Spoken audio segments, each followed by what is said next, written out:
welcome.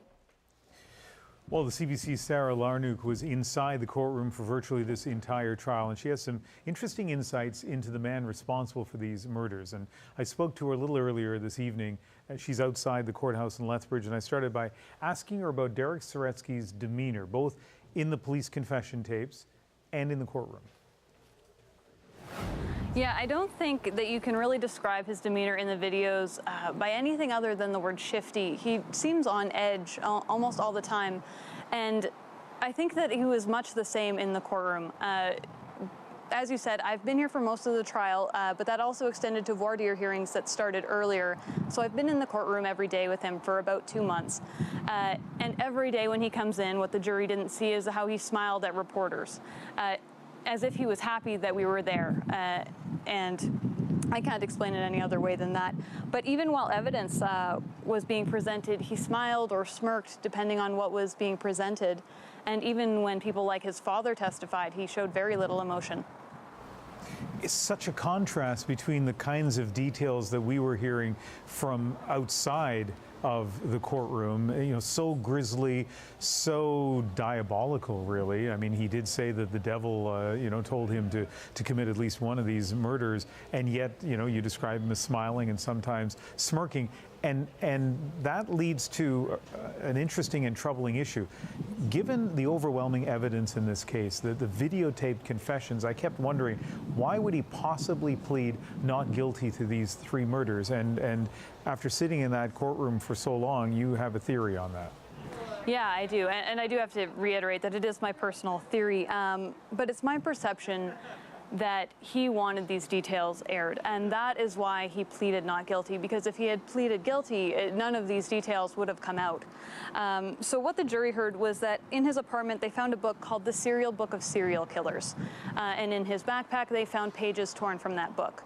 Upon further investigation on my own part, I realized that the story detailed on those pages torn out was the story of Edward Gain, who was a murderer in the earlier 1900s. And what he did has inspired horror movies such as Psycho and Silence of the Lambs. So as far as I can tell from what I've seen and heard throughout this trial, imitation was really his motive for all of this, and notoriety was his goal in pleading not guilty.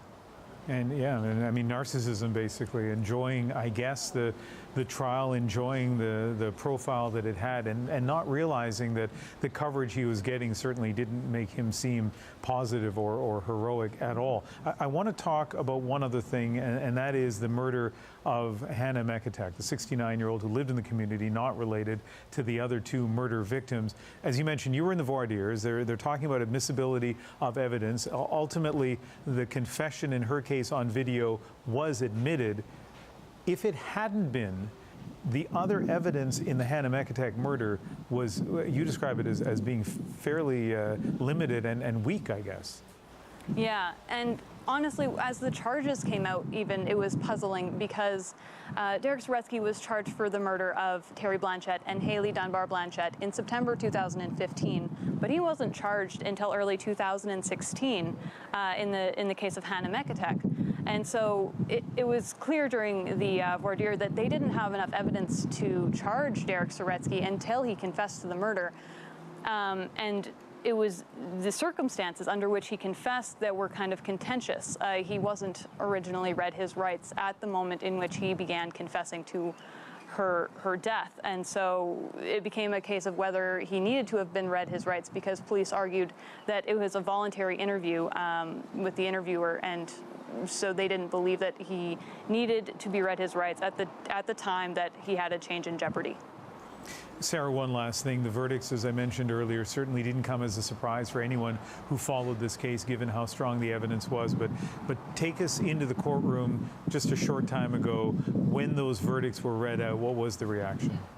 Well, I mean, much unlike the rest of the trial, there was local lawyers and RCMP, even RCMP brass came down for the verdict today. And there was also a friend of Hannah Mekatek who's been there for a lot of the proceedings. And after the verdict was delivered, she turned and she hugged the 2 lead investigators in these murders, and she cried with them because it's clearly such a relief that this is finally over. We certainly do appreciate the coverage that you've given us throughout that trial, Sarah. Thank you very much.